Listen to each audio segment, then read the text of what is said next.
Happy Wednesday and welcome to another episode of Homemade Ops. Today we're going to be talking about the perverse incentive of budgets when you're not involved in the budget making process. Sounds a little crazy, but we'll break it down. And then how couples can avoid fights about the budget and get on the same page.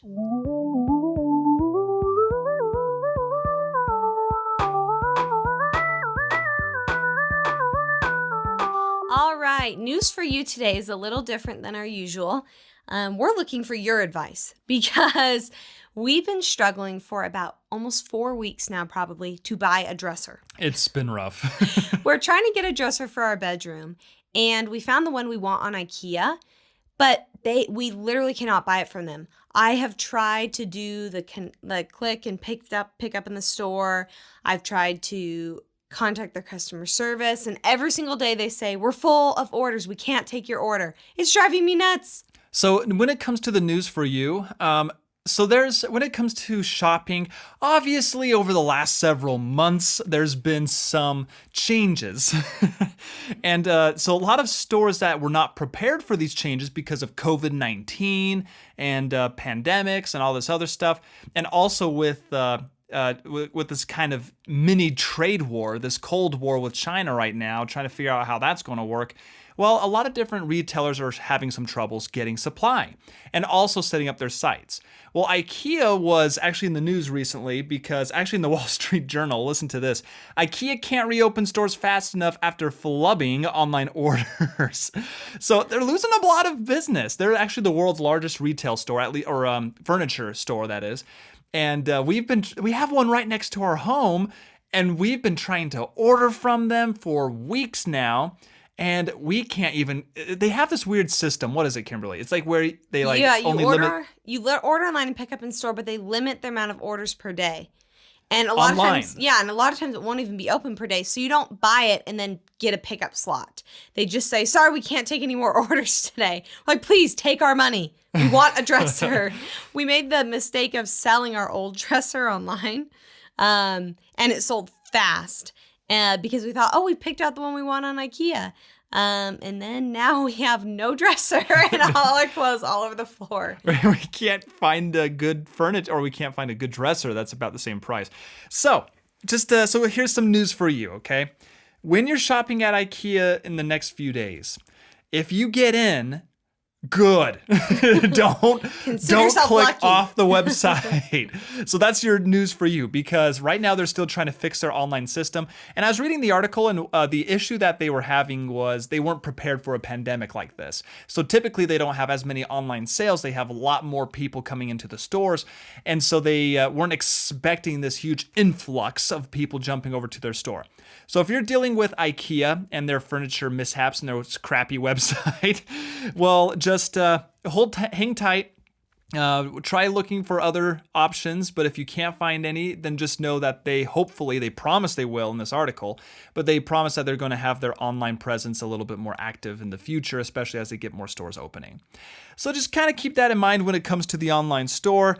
So in the meantime, try shopping on other places like Amazon. You can actually find very comparable products to items that are from IKEA on Amazon. Wayfair has amazing selections. Yeah, we usually buy from Wayfair. They have the best stuff. I love Wayfair. I mean, Wayfair has the best shopping site I've seen. Yeah, they're great. It makes it really easy to find stuff because they have room ideas. Their filtering options are awesome.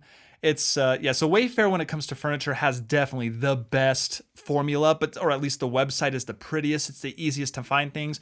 But just know that they can get a little challenging when it comes to price. Sometimes their stuff is a little bit more than others. Sometimes it's on sale. So you just like any other store, you have to kind of shop around. And then that's when we have usually 3 websites open at one time and we're looking for the same product. So it's up to you, and that's pretty much it when it comes to the news. Yeah, good luck with your shopping. May the odds be in your favor is the theme nowadays. When you're trying to find good deals, it's very true. So if you have any tips, if you have any great recommendations, let us know, because we're still shopping around. But when it comes to the news for you, just know that you may have to consider other options until some of these online retailers, or not even online retailers, but brick and mortar that are switching to online, get up and running. So, for our topic today, I was thinking about what somebody told me once, and it reminded me of something I see in accounting a lot. So, I had a friend tell me that she's not very involved in the budgeting in their relationship. And she said that if she saved money, she felt like it didn't matter. Her husband didn't really notice because, she'd spend under and she'd save money, but it would she wasn't involved in the process, so he didn't really see that. So she really didn't feel like she had an incentive to save money because she wasn't involved in the whole budgeting process. So it made me think of a principle where you see it a lot in government accounting and also sometimes in corporate accounting where there'll be departments, like, for example, the marketing department. They get their budget for the year and they're supposed to send, say, for example, they are supposed to spend $10,000 or that's the max they can spend. Well, a lot of times towards the end of the year, a lot of these departments will have spent less than that. But what they'll do is hurry and spend all the money by the end of the year because they think, well, if I spend $8,000 of that $10,000 budget next year, the accounting team, the budget making team, is going to say, oh, wow, marketing didn't need 10 grand. They only needed 8. We're going to give them an $8,000 budget. So their budget's cut. So the problem with that, so they have this incentive to spend all their budget even if they don't need it. That disconnect happens because that marketing department is not involved in the budget making process. They don't get any input. They can't say, yeah, we spent less this year, but we'll need more next year. Or they're not connected from it at all. They feel like it's kind of adverse to them. They're not communicating. Yeah. There's no clear direct goal between the two. Accounting, their goal is, okay, where can we put the numbers? Where can we cut costs? While marketing is, okay, well, we need to spend now and maybe down the road we will spend less, but maybe we need to spend more and because we have a large campaign coming out in the next year. Well, accounting doesn't really have that same vision. Yeah, if you're running a business, your goal is to make as much money by spending as little as possible. Same with a family, right? Your goal is to spend as little as possible and make the most money. If you're totally disconnected from that process, it's hard to feel that incentive to cut costs, to spend money because you don't see the big picture. You don't see, oh, wow, look, I saved $50 in my groceries this month. And now look, we have $50 more and we can put it here towards our savings and towards growing our family. But if you're not involved, really easy to feel disconnected. And we find that happens a lot when spouses don't partnership together on the budget. You take care of the finances, dear, and I'll do this. Yeah, just tell me how much I can spend. Exactly. Then you just don't feel like you can spend all that and it doesn't really matter. You're not incentivized to help the family cut costs a lot of times. So we advocate strongly. This is just one of the many reasons where we advocate strongly for both spouses in partnership to be involved equally. Now, just to point on that equally, that doesn't mean that they have to share the exact same responsibilities, so both of them have to pay the bills. No, you don't have to do that. Maybe one doesn't want to be as involved as the other one in finances, and that's fine, but you definitely should be on the same page when it comes to budgeting, understanding your finances, knowing how much money you both make, that kind of stuff. And even if you do care about cutting costs, because it's not saying that you won't, you just don't really get to see the fruits of that. So if you cut, you're spending way under budget, you're clipping coupons, you're saving all this money, you don't get to see where that money goes. And you're not seeing the growth that you're building. You're not seeing everything that you're contributing and all that you're helping by saving money. So it's important for you to both be involved.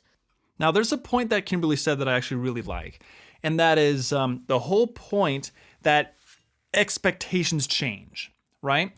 Well, because just like the example she gave with the marketing department and the accounting department, because they don't have the same goal or clear vision of where they're heading, well, expectations will get adjusted. So let's say you're a couple, and let's say you're not tracking your budgeting together. So this is another reason why Kimberly and I really listen to previous episodes, advocate setting up a budget, even one that you can look at historical information, because then you can track trends. Then you can see, okay, how much are we spending here? Or how much have we done in the past? So that way the goal is everyone's on the same page. Your goal is the same. The reason why I bring this up is because let's say you run into a scenario where, let's say someone is spending a lot of money for groceries. And let's say for a couple months, maybe they got some coupon cards for Christmas, like to your local grocery store. Well, then you're spending money on that. So if you're not talking about budgets or you're not on the same page with it, let's say you're paying $400 a month for food. Quite a bit of money for food, but you have a lot of kids, makes sense. Well, if that's the kind of money you're spending, but it drops down to $200 because you're using gift cards and you're not communicating with each other, well, then the other spouse is going to say, "Oh, now we're spending $200 on these groceries. Fantastic!" And they're just going to go all hunky dory. But then once that money jumps back up to $400 a month, they're going to come back and say, "Why are you spending so much money? Why are you spending so much money on Yeah, food?" it can cause a ton of fights. All the And time. you're just not on the same page with expectations. Or I know, hey, this month, by the way, for example, last month I had 2 baby showers and 2 bridal showers that I had to get gifts for. It was a ton. And I let Todd know, hey, by the way, I've got these gifts. So all of a sudden he's like, why are you buying all this crap on Amazon? You know, he knows you got this coming up and it's totally fine. And as long as you place it in the budget, that's again why this will help you avoid so many fights, so many arguments. Because if it's prepared and planned, well, then it's expected. So that doesn't mean you have to run into any surprises that cause arguments, especially if you're in a stressful environment. If your work is stressful and you get home at night and you're just like, ugh, you're on edge, and then you see that you're spending an extra couple $100 on groceries, you're going to flip. And instead of taking it reasonably by looking at yourself and saying, okay, let's take a look and see what's going on, what are you actually going to do? Spouse, it's your fault. And then immediately all Become enemies. Yeah, the frustration from that day will get poured into somebody else. And that's unfair. That's unfair to your spouse. It's unfair to you because it's not a correct representation of what's going on in the day. False expectations are usually the root of most arguments. Not even financially, but I feel like just in general in your marriage, it's false expectations. Like we've talked about examples in other podcasts. You get home later than I thought because you have work and I was expecting you, so I waited to eat dinner, blah, blah, blah. You know, you can have different arguments about things where just your expectations are not on the same page. So being on the same page when you do your budget together helps a ton.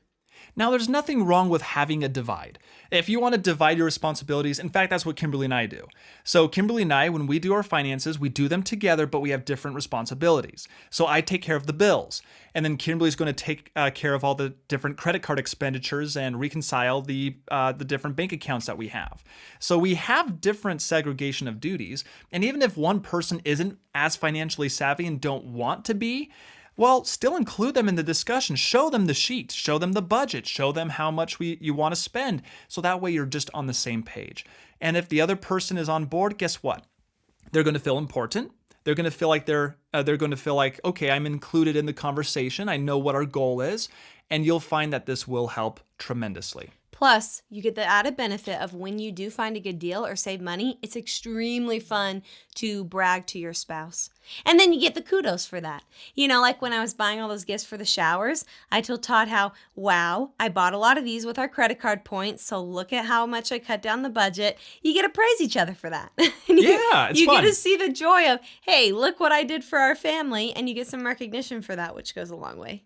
So it becomes kind of fun. Now, one of the things that's helped Kimberly and I in our relationship grow is the fact that we have these financial planning sessions once a week. Now, we never really listen to all these other financial planners and stuff or whatever.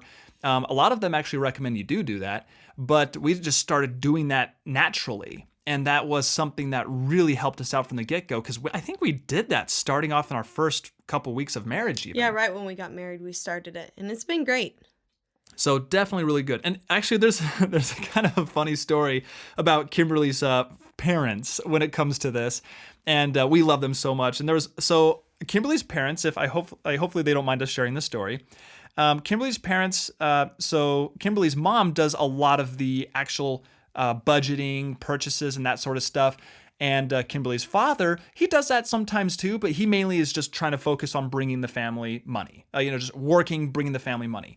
And so sometimes he's not making all the typical purchases that you'd make every day. So he'll go to, like grocery store visits, for example, he doesn't do as much because he's focused on other areas. Well, one time Kimberly's mom, for example, wasn't able to go to the grocery store. So Kimberly's father had to go, and he started flipping out because he didn't understand that. It's like, milk! Why is milk $4? Yeah, he couldn't believe it. He's like, what? When did the price of milk go up? She's like, well, it's been since 1990 that you bought milk. It was pretty great. So, the more involved you are, the less shocked you the are. less shock you have. And again, that's not a problem at all because they have their separation of duties. That's the whole goal. It's more of a cute example. It's just kind of a fun example. So if you're on the same page when it comes to looking at budgets and groceries, you won't have as many surprises. Like milk going up $4 to $4 from the 90s or whatever it is. So it's great to talk about why we both need to be involved. Let's talk about challenges to making this happen. We thought of 3 kind of different personalities that can maybe cause trouble when you're both trying to be involved. So the first is if one spouse maybe is not educated financially. So maybe one is a banker and one is, a teacher. Something that's just an English teacher, right? Where it's just totally separate worlds. So one of them, obviously, it's their world, their expertise. They do that for a living. So sometimes that can be a little bit difficult. So let's talk about ways that we can overcome that. I feel like the spouse who that's not their profession, the best thing to do is to educate yourself as much as you can. We're trying to provide as much education as we can. There's other resources online, and even working with the spouse saying, hey, maybe I'm not on the same page as you because this is your world. Can you show me a few things? And you, like Todd said, it doesn't have to be exactly perfectly divided 50-50, just as you're involved somewhat with your input, giving your opinions. That's pretty much all you need to be involved. It doesn't mean that you have to take over everything and do as much as they do. Just giving your input, kind of seeing what's going on and trying to learn from them or learn from other resources online. Absolutely. And I think it's good because it's over time, the more you get involved as well, even if it starts small, the more you'll probably start receiving responsibilities. Because one thing that I realized in our relationship with Kimberly and me, is because at first I was handling pretty much all of our investments and all these different options and all these other deals and accounts. Well, Kimberly was more on the accounting side. I was more on the finance side. Yeah, I don't know as much about investing as Todd did because he majored in finance. So I let him kind of handle all that, or he decided to handle all that. However, within the last year and a half or so, Kimberly, because over time I've been explaining principles to her about a bunch of other things, and she knew a lot about this already, but a little bit more of the vision of investing, that sort of deal. Well, at that point, she started getting more involved. And then she started becoming way more involved in handling accounts to the point where I'm like, oh, good. Well, if I take off, she can go buy us some stocks because she now knows how to do that. So just know that over time, you can get better at something. And this is so good because heaven forbid, what if something happened to one of us? Or let's say we go on a work trip. That's a little nicer to say. One of us goes on a work trip and has no internet connection and somebody needs to do some sort of transaction. Well, now you know how to do it. Now you have that lifeline. You at least have a base understanding of what your spouse does. So that education piece is great. Now, just one quick reminder or one quick thing when it comes to education. There are plenty of places to get good information. So let me give you a quick tip of 2 of the best places that I found, at least for free information. One, lynda.com. Lynda.com is fantastic. That's Lynda, lynda.com. That's right. Just wanted to make sure I spelled that right in my head. Now, it does cost money to use lynda.com, but if you go get a library card, a lot of times library cards, if you go to your local store, they'll offer free services to these online platforms like Lynda and others. Go check those resources to take some financial courses and also some personal finance courses. Those are very useful. Another terrific free resource to learn financing is Khan Academy. So that's going to be KHAN Academy. It is a fantastic resource with free information where you can learn how to use finances, personal finances, and a whole lot of other topics too. So take a look at those if you want to learn those items. And I'll just put a shameless plug here. The whole reason we started this business, this podcast, is to help people like that who want to learn, to make their life better, to learn what it means to manage finances, to manage these home processes. And we're actually building out a course right now that's going to be covered in detail with step by step. Here's exactly what you can do. And our goal with it is to, when you get to the end of it, you feel like you've got a pretty good understanding, a base understanding of how to set up your home operations, how to set up a successful budget. And we cover a lot of topics, so you feel like you went to business school. You don't have this base understanding of what to do. So as if there's topics that you want to learn about, we'd love for you to write in and say, hey, I'd love to learn more about X, Y, and Z. And we'd love to cover that and help you as much as we can. That's really why we started this, because we had a lot of friends who were wanting to learn these sorts of things so they could be more actively involved in their family finances. Absolutely. So be paying attention for that. That should be available in the next few months. Reason why, so in the meantime, definitely go check out some other places to see that information. The problem with those other courses that we find, though, is they're very scattered. They'll talk about some things here and there, but it's not really comprehensive where you get the full picture. Or they assume you kind of have a base knowledge of finance or base knowledge of certain things. And so they'll talk about 401ks, but they won't explain what a 401k is. Or strategies with it. They'll give you the definition of what it is, but they won't tell you how to use it or which one to use. There's a Roth 401k versus a traditional 401k. Which one should you use? Why should you change? How can you apply it to your daily life as a normal human being? And that's what we're going to help you understand. We're going to give you that base understanding so that way you have a launch pad to your financial freedom. And one more thing I'll say on this before we move on is I think one thing that I thought that has helped me is to not feel inadequate. So a great example is even with this podcast, Todd has a background in video editing and he's really good with doing the audio and he knew what equipment to buy. He knows all that kind of stuff. And I felt kind of bad at the beginning because he was doing so much of the legwork. I'd show up, I'd record, give some ideas on content, but he was really doing a lot of that legwork. And I realized one day, and I said, hey, just show me how you set up for each show. So I can get all the microphones set up. I can get the equipment set up. And even though it's pretty simple steps, he said it's helpful for him because he can come down and it's all ready to go. So I didn't have to learn extensive background of the entire audio software, but even because I had no background in that at all. But I can learn a few simple things that I can do. So I think just don't feel intimidated. Don't feel like I can't learn all this stuff. Just learn a little bit. That's all you need to do. And every little bit at a time. Yeah, and I feel more involved now. And so feeling like you can even just do a few little things and you'll learn more over time is plenty. That's one of the biggest hurdles. And we talked a little bit about this last week with being overwhelmed at the mountain. Well, imagine opening up Excel for the first time if you never have and you see all these numbers and fancy spreadsheets and budgets. You're going to take one look and be like, ugh, and then walk out of the room. So don't get stressed out. It is going to look intimidating at first. So take it a step at a time. So let's go ahead and move on to the next point here. So we are talking just about challenges to making this happen, right? To learning this stuff. Number one is your spouse may not know or be educated financially in these items. So we just barely talked about that. The other one is maybe one spouse is just not interested. That happens. Some people are like, you know what? I just want to spend the money. Tell me what I can spend. I don't want to be involved. You take care of that. I'll do this. That can certainly happen. Now, I do encourage you, if you're the one who's not interested in it, to, just like Kimberly said, just maybe peek a little bit into it. Sit down in the budget sessions because this will at least put some sort of perspective in your goals as a family. So you know why you're not spending this much. You don't have to run the whole system, but like we talked about in other episodes, getting your balance sheet, which is just looking at really where you're at financially every month, and kind of taking a peek at the budget, even if you do that, that's plenty. It's really important for you to know where's our family at financially. Absolutely.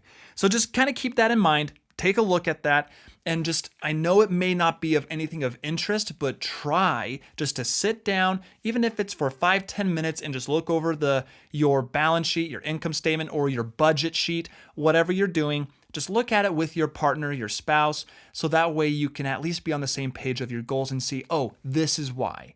I can see these numbers and these expenses, and if I spend this much at the very bottom, your net income, that number needs to be positive. If it's negative, we need to adjust. And you'll find when people look at those things, psychologically an adjustment happens. They see, oh gosh, we have no money. It's when they actually see it, because if you have that very dangerous credit card and you don't know how to handle it, or like Kimberly and I, for example, we have never paid once interest on our credit cards. For the last 6 years of marriage, we have not paid interest once because we don't treat them like an account with endless supply. Rather, we've looked at our budget and said, ooh, we can't spend this much money. And that put us in check, so we were able to have a handle on spending credit cards or using credit cards. If you don't have that handle, if you don't have that control, don't even get a credit card at all. But if you have budgets, if you have these lists and you're following them, then a credit card can be a very valuable tool, for example. So that's just one of the examples that Kimberly and I have had. And using our budgets, we've had that set of controls. But if you don't care at all, then you're not going to have that control in place. Realize how I think being in the dark is really dangerous. So like Todd said, you can look at your money and be like, oh my gosh, we don't have money. What are we doing? We don't have as much as I thought we had. Or it could go the opposite too. Maybe you're so worried like, oh my gosh, I feel like we have a lot of expenses in a month. We have this medical bill and then our basement flooded and then we have real life experiences. And then we had taxes, we had all these things and it feels like a lot. But then like when we were going through, we talked about earlier this year where we had kind of all these expenses at once. But then we looked at our balance sheet, our little financial position. We looked at our budget and we realized, okay, we can do this. We can handle this. So when you look, it can help you through a difficult time when you look at your finances and think, you know what, I've been preparing for this. We're going to be okay. And that can relieve a lot of anxiety too. So it can go both ways. Anytime you're in the dark, it's easy to feel wrong. You're grasping at straws then. You don't know if you're being overconfident or underconfident. Yeah, for sure. So that's going to be the second problem, right? First one spouse not educated. Second point, one spouse is not interested. Now let's talk about the third. What do you do when one spouse is bossy or controlling and doesn't want the other involved? Even if they're not bossy, but they're just like, look, I'll handle it. This is tricky. This is very tricky. It's an interesting one. Now it's there could be a lot of reasons for this. It could be because of control, which is one of the sad options, because you feel like, hey, I'm in control. I want to make sure I tell people what to spend because I earn the money. Let's say you're the one earning the money and you want to control things. Well, then you don't want people involved in your finances because you kind of view that as your own. Now that's a problem. That's not good. If you're in that mindset, if you don't allow people into it because you're like, no, I don't trust them. They're going to ruin something. And it's just kind of your obsession of control, that needs to go away. You need to be able to share your finances with your partner and include them in the conversation. If you don't, you leave them in the dark, just like Kimberly said, that can run into some major issues. So one reason you could be maybe more controlling over the finances is if you get frustrated with your spouse. So maybe they don't know a lot about finances or they don't want to be involved, like the first 2 points. And you just think it's so much easier if I just do it myself. So remember, this other spouse who maybe doesn't want to be involved or doesn't know as much, they don't have to do everything. You don't have to delegate 50% of everything to them, or you don't have to split up evenly or give them things that maybe you're not comfortable giving them. But have them be involved at least to give their opinion about where you're spending the money or on the budget, or even just give them a few things to do to be involved. Remember, it's an equal partnership. And so you both have to be involved and you both want to give your opinions because as a family, you have a set pool of resources and you should both be involved in deciding where those resources go. Plus, like Todd said, if something happened to you, which would be horrible, or even if you're just not available, you don't want them to feel helpless. You want to be able to empower your spouse to be able to be in equal partnership with you and to feel like they're not completely dependent, that they're going to be completely lost if something happened to you, if you couldn't take care of them. You want them to feel empowered to be able to take care of the family if that's needed. So we actually have a fun little surprise for y'all that we're going to be announcing today. Now, we're not going to do this every single Friday, but we are going to introduce a new segment, and that is called Friday Friends. And what we're going to do with this new segment is periodically we're going to interview people from around the community, even you, some of our listeners who have thoughts, comments, or want to call in, or even if you have questions, we'll address them on this particular day. But what we're going to do on this Friday Friends segment is we're going to bring people on the show that we feel have relevant information that can help you. So in this last point that we were just talking about, challenges to making these adjustments to your finances and having these conversations, we actually have a special guest. His name is McLean Taylor, and he is a master on talking about limiting beliefs. Now, we actually had a really good discussion with him, and this will be airing on Friday. And so the discussion was around how these beliefs are limiting to yourself and how those limiting beliefs will impede on your personal growth. So, I can't learn finances. I'm just not good. Limiting belief. Oh my goodness. Or it's someone is so controlling and all these things. Like there's no way that we can get out of this financial situation. Those are limiting beliefs.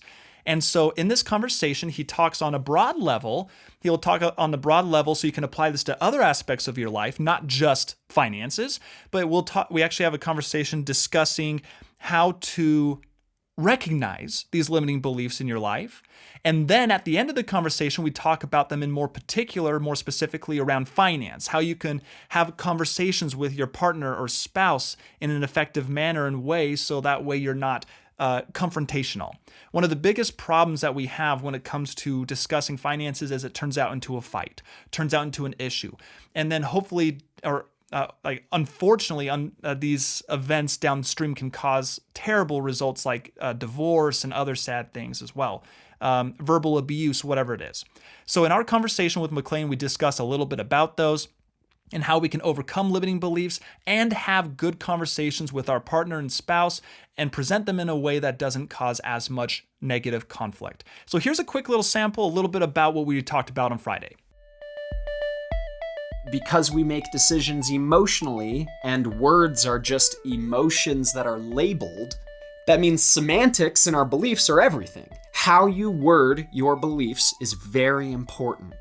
If you say you know something, that's very different than saying, I have seen a lot of evidence of this and I still choose to believe it because it benefits my life. It doesn't mean that you know something. And in fact, in many cases, when you don't know something, it's more empowering because then it means that you can continue to grow. So that was our conversation. Tune in on Friday to listen to it. A very good conversation, and I think one that will help many people.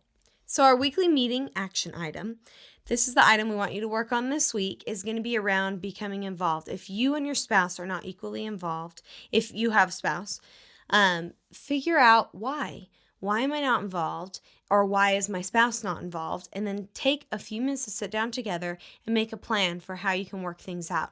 The great thing that we can do is, obviously we've talked about it a lot before, but is establishing a time for your weekly meeting that you can have together to go over your finances, to go over your weekly plan. If you haven't yet, set a time for that and give it a try.